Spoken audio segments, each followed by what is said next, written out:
ng Aurora kasi yung Northern Lights. Grabe dito! Naku, isipin mo kahit saan pumunta. May Demon Guy sa taas, Edward sa baba, wala ka na mapupuntahan. Kahit tumakas ka pa, habulin ka lang din ang bago mo first. Pinapakapin mo yung bato! Nandito naman yung first archer, pero Dominic papasok with the blazing duet! Outlead! Hindi niya nakakayanin ito, pero meron pa naman out! At meron pa nandun yung penalty zone, pero kinakailangan naman mag-engage ng Blacklist International, pero hinarang na naman sila ni Rene J! Yung pader ni Rene J ay naging malaking problema para sa Blacklist International, pero I also like to commend yung ginawa ni Hewitt sa kanya Edward doon.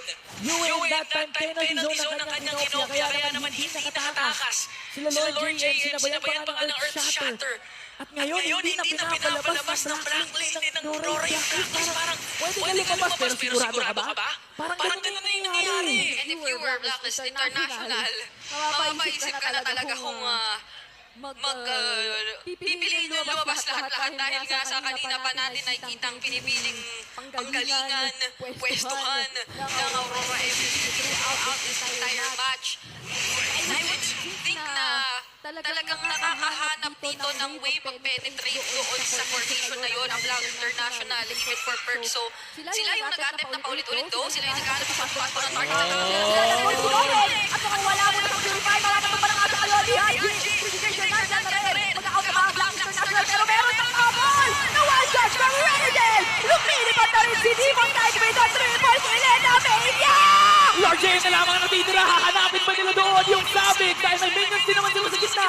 Rene J, the healman nung game 1, hitman ngayon dahil lahat tinamaan as they take down the tower sa middle lane. Hindi na kita papauwiin, Lord JM and Aurora MLBB! They will secure the sweep!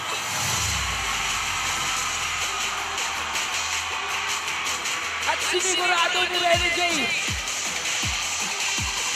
na hindi lang basta-basta ang Aurora, na kahit nagkatapat na kayo sa RC, ako yung biggest factor, and that factor was the main reason kung bakit nanalo ang Aurora sa bakbakan na ito kontra Blacklist. What a way to start the first day of the season!